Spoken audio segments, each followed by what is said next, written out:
Ассалаумағалейкум біртсас қазақ ағайындар, міне мен таңертең шай осылай болу керек. Міне қойып қою емес. Міне қараңызшы, міне көрдіңіз ба, осындай дайындап бермейді ғой ағайындар. Енді талғайтын жер емес деп ондай айтулар бар енді ағайындар.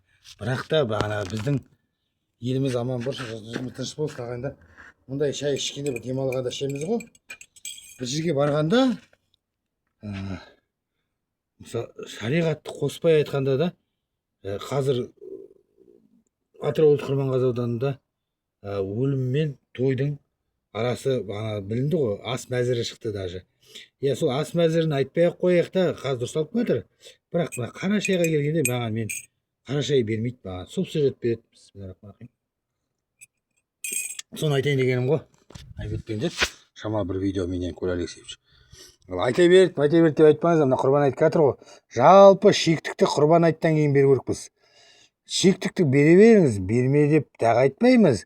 Бірақ еске аламыз ғой, өлімді любой уақыт еске алуға. Жұмада шелпек пісіріңіз. Ал егер құрбан айтта ертең тірілерге аман болсын, балам аман болсын, анам аман болсын, әкем аман болсын, жеңгем аман болсын деп құрбан шаламыз. Сол құрбандықты шалуға ұмытып кетпесін деп шектікті кейін бер деп тұр ғой. Жалпы шариғатта соған жайлап көну керекпіз. Еліміз аман, жұртымыз тыныш болсын. Менің аккаунтым ағайындар, менің ватсабым, менің аккаунтым. Мынау ұсқыным, мен деп айтайын ба, менің ұсқыным осы. Ху